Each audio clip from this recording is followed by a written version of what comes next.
So in this video, I'm going to be working through a cake mix recipe 4 to make, let's see what size I chose. I'm choosing the 16 blocks, which is a total of 32 of the recipe pad cards, which I'll talk about in a second. And the finished size on that is going to be 64 by 64 without borders. So, cake mix recipes. These are papers that have stitch lines and cutting lines. They are made into squares. They fit with layer cakes. Each book of papers comes with 44 cards, but it's telling you that you only need one printed layer cake and one solid layer cake, which is 42 each. On the one I'm doing, I only need 32 out of the 42. So you go ahead and, not as organized as I thought I was. You take your printed layer cake on the bottom. You take your solid layer cake face to face, which mine is actually like that brushed, what's it called? The printed layer cake I'm using is Moda's Sea Gas Summer by Sweetfire Road Designs. And the solid layer cake I'm using is Dry Brush Right by Wilmington Prints. So you put those face to face. And then you go ahead and get your paper right on top. And then pen. So I pen twice at least. When I've done these in classes, I have suggested penning them 4 times, just until the students get the hang of it. And so you could go 1, 2. All this blank space is not where you're sewing, so your pens are not going to interfere or be in the way. Then, after I prep all of my 32 papers and squares, I'm going to go ahead and go to the machine, find the start point. I'm going to stitch following its directions. Let's see if I can get you centered in the screen here. You start, follow the numbers. 1, 2, swoop around. 3, 4, swoop around. 5, 6, swoop around. 7 and 8. Then you go ahead and stitch all of your 32 sets. And then go ahead and cut where it tells us to cut. On these papers, it gives us 2 trimming options. The 3 3/4 or the 4-inch. I like bigger. I mean, why not? We already have the fabric. We already have the papers. We've stitched it.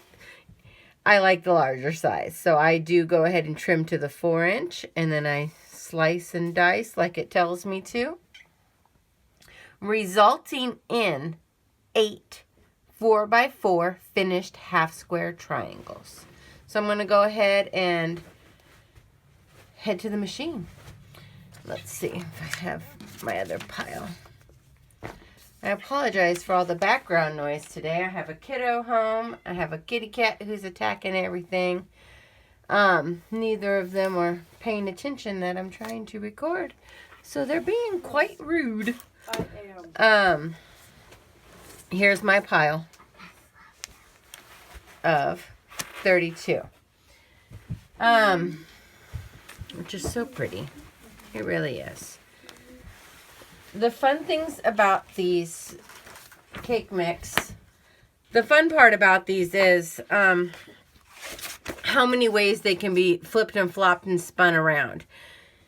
Because now we know that the one paper is going to give us the 8 4x4 half square triangles. They're showing us multiple layouts. Block 1, 2, 3, and 4. The inside's showing me the same ones. But they're showing, you know, a 16 grid of 15-inch blocks, 16 grid of 16-inch blocks. They're showing us a 20 grid with the 15 and the 16. They're showing us over here with some sashing and cornerstones. You can end up doing whatever it is you want to do. And so, like I mentioned just a second ago, I'm going to do the 16 at 16 inches, 32 recipe cards, and then my finished size. I'm actually not going to do any of these layouts, though. I'm going to take the little chevron arrow. I'm going to go like 2 up. Maybe 2 up and 2 to the side. I'm going to play with that a little bit. I don't really want it to look like it's spinning. Instead, I might do like the whole block where the arrows are going up and then turn it 90 degrees. And then turn it again 90 degrees and maybe end up with a whole bunch of just spinning chevrons. Or I can do them all exactly the same and just end up with a whole bunch of chevrons. We'll see. Alrighty, I'll be right back. So all of my 32 paired up fabrics and papers have been stitched. Again, I like to pen where I'm not stitching just to stop any shifting. And then you go ahead and you just follow. 1, 2, 3. You don't cut your threads or anything. I just went right off the edge, you know, came out and just swooped right back over. I'm going to go ahead and remove the pins. And then this is where you have a choice. You can trim to the 4x4 cutting line, or you can trim to the 3 3/4 cutting line. Me, if the fabric's there, I don't want to waste it. Why would I go for a smaller block if I can have the 4x4s? So I line up on this outside line. I do have a rotating map for this step, and I actually had to drop my cutting table down. It is on a, I can hand crank it position because it was so high for my normal cutting that I couldn't, you know, position and hold and get this going, which I guess helps for the video if I have it down lower. I apologize. I do need a new rotary blade, but I wanted to get through all these with paper before I changed it. Not sure if, you know, cutting through papers, I'm assuming is going to dull the blade out even more. Alrighty, and the last side.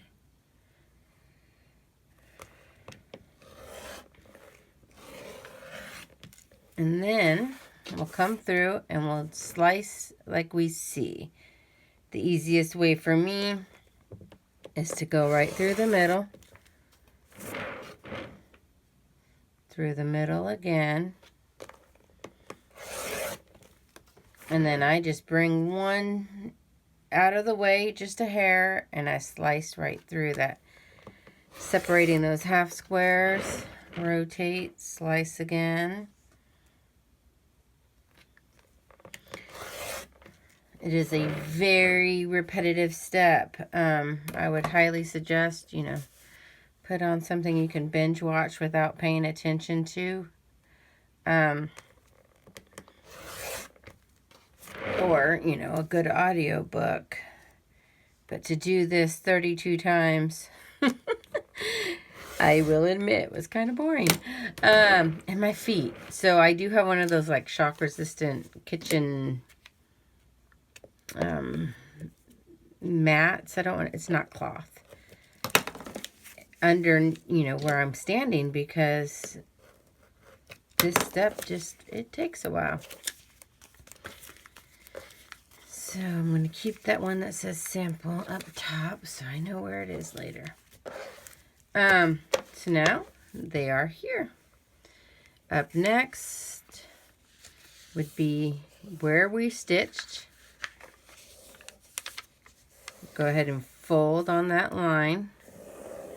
You can use your finger. Now, I don't actually like to start from here. If I do, I like to hold it because of the thread. And I'm going to show a couple different ways. There's that way. The edges, when I go to rip, I don't want to risk separating those threads. I don't want to risk, you know, pulling to where now we have to like go and back stitch. So sometimes I'll actually just come in here. I'll just start ripping the paper somewhere along that middle. And then go out, and there you go. So I'm going to show that way again, because that is my favorite way of doing it. Rip down the middle, go one way, go the other way, and pull it off. And doing it that way, I am not risking any of those seams, you know, right on the edges. There is, in my paper piecing videos, where I show you the water pen, where you run that water pen on those stitch lines, gets it nice and wet, and it just easily falls apart, and it just comes right off. So I know this is boring to watch, but I got to get it done so I can show you some laying out options.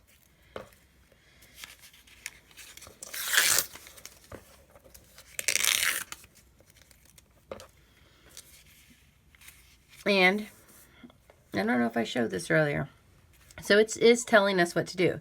Set your stitch length so that it is approximately 12 stitches per inch. I dropped mine to a 2. Starting at the star stitch on the dashed lines following the arrows as shown. Make sure all of the dotted lines are stitched before cutting your papers apart. Cutting on the solid lines.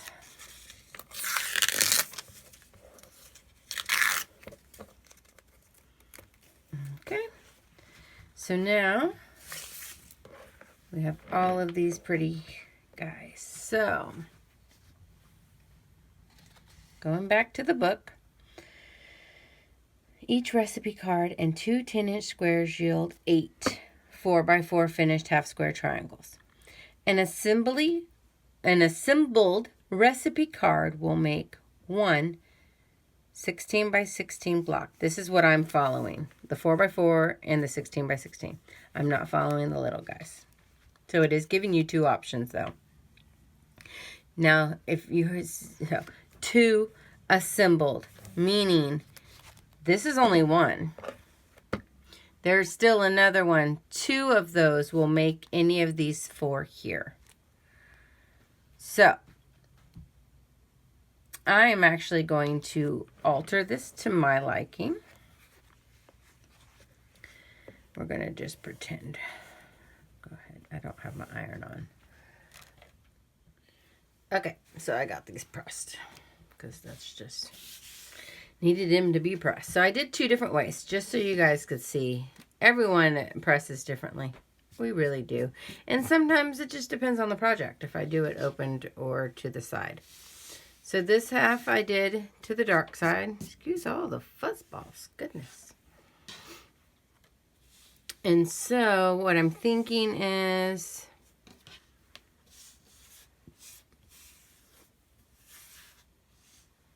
something like that, which is pictured here on block 2. But you'll notice it takes 4 of these to create that block. So again, that's why it said 2 papers, 2 assembled recipe cards. So I'm thinking I'm not going to even keep them all like the same colors. I'm not sure. But anyway, so that one is pressed to the dark. And if you go like that to stitch them, they're both going to be the same way. And that's going to get kind of bulky. It's going to happen on both of those. So I wanted to show you with them pressed open the difference that will make in this particular block.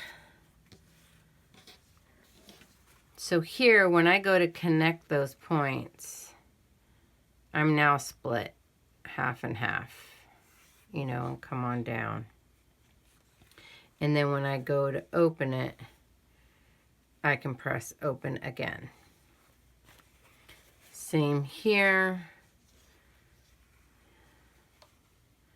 Match up that open seam. Go ahead. Now, of course, you can cut off those dog ears. I just haven't done that yet.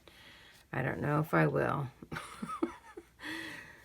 Sometimes it's just, you know, I don't want to say the L-A-Z-Y word, but sometimes, you know, is it really necessary to cut those off? Do I really want to spend all that time? So you can see here that if I were to keep these colors together, try to get it all up in that screen together, I could do the layout that they're showing. I'll just be honest, I'm not a fan of the final look of it. Because it makes like this weird spinny thing, and visually I just don't like that. So if I were to do what they're doing, right, it would be 1, 2, 3, 4. But I'm not going to keep the same two together anyways. I'm going to bring in a blue, a purple, a green. And these should be 1, 2, 3, 4, 5, 6, 7, 8, 9. So an 8.5 inch block. Now I could just go up, down, up, down. I don't know yet. We'll see. Let me get all these papers ripped off.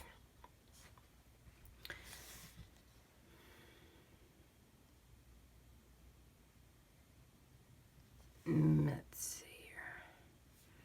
So it would be, let's see what number 4 would look like.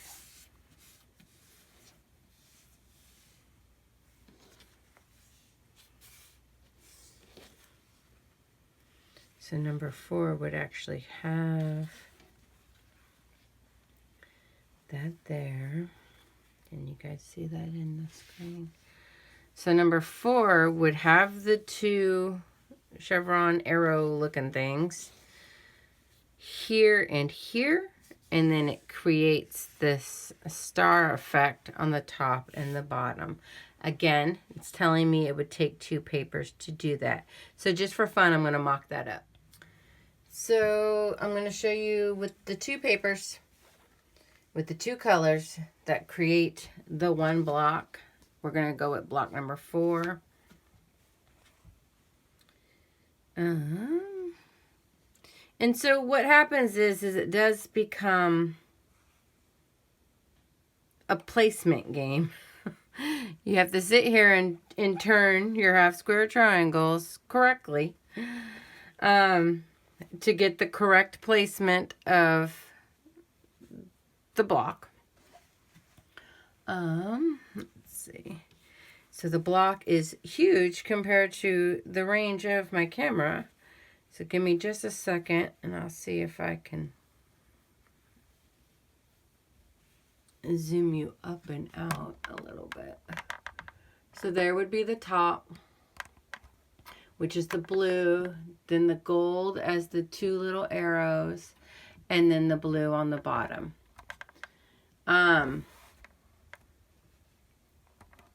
So maybe this is a possibility because it's kind of cute with the 2 colors like that.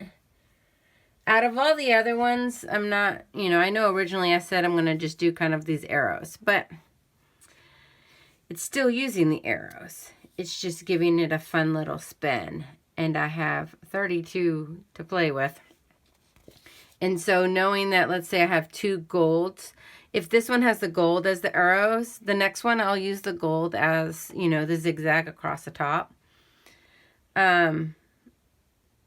Being mindful that in the quilt, if I place the next block with that, it's actually going to create a diamond. So maybe the next block, instead of being exactly the same touching, I would go ahead and rotate it so that that part is here. And then the arrows will be going the opposite directions.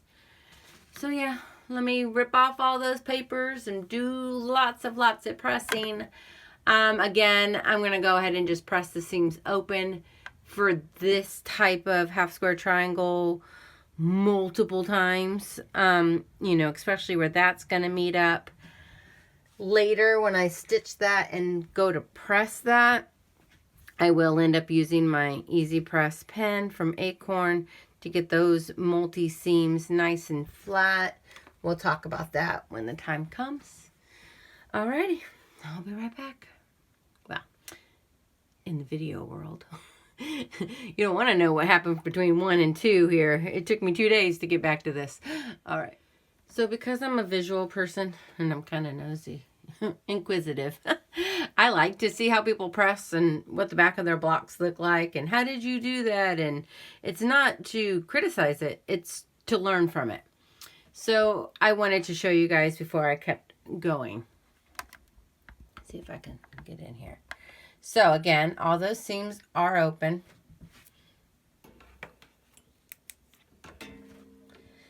And I sew row to row. I did bring it over on my my cutting mat, you know, because it moves with me all over the room. I bring it over, laid out correctly, and then I sew row by row, and then press, and then now I'll go. I am a pinner. So now that I have these rows complete, I will come in here and pin those 3 intersections. And then if I have any weird edge stuff, it'll end up being on the edges that I can trim later. But yeah, I did want to show this just in case any of you are like me and are like, hey, how do they do that? But yeah. Let me go ahead and work up the next step. So here's the next one. I kind of just flipped it. I put the dark on the inside, the light on the outside, opposite of that first block. And I'll probably just follow suit as best as I can throughout the rest of the quilt. I know it's wibbly wobbly. I'm trying to get you in there. And that way it's not always the dark on the outside and the dark on the inside. But it's super cute. So for example, because this one has the blue on the outside and the blue on the inside, I probably will not have that touching. But there's gonna be 16 blocks. So I think we'll be okay. And then I'm gonna go ahead and lay this here for you. So there you go. That is block 1. And I guess, I don't know, I'm so indecisive. Running it side by side is kind of cute. And then let's say if the next row was opposite.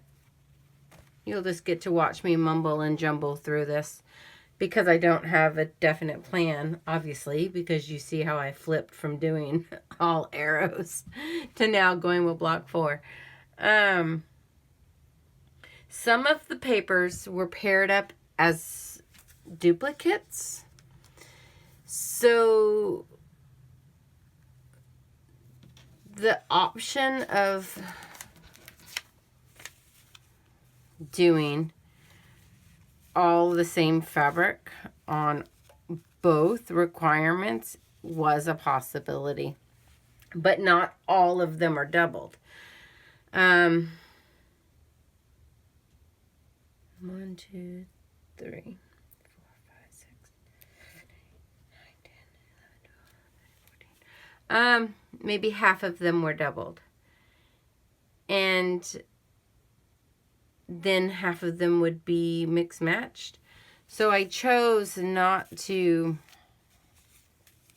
make any of the blocks as a, you know, solid whole one color type of thing.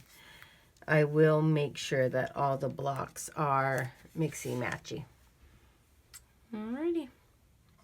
So, I thought I could be all willy-nilly with this, and my brain just couldn't do it.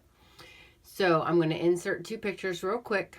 One is what I've been showing you, where I take the 2 papers, create the 2 arrows, and then the top and bottom border.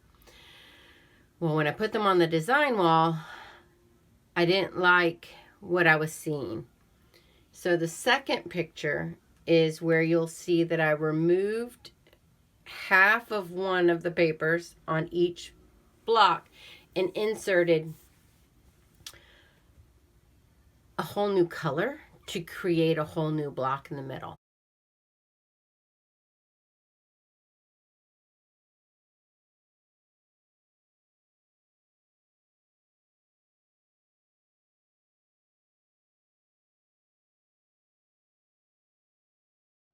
So you'll see it here too. The top is that plum. The center is the 2 blue arrows, and the bottom is the floral. So now there's actually 3 fabrics, 3 colors in each block. So what this will end up doing for my final layout is creating a whole new look. But I'll keep going a couple more blocks and then get them up there and talk about it. So you'll see here row 1 is complete. I do apologize for the movement on the video, but I laid it out on the bed so I could catch it all.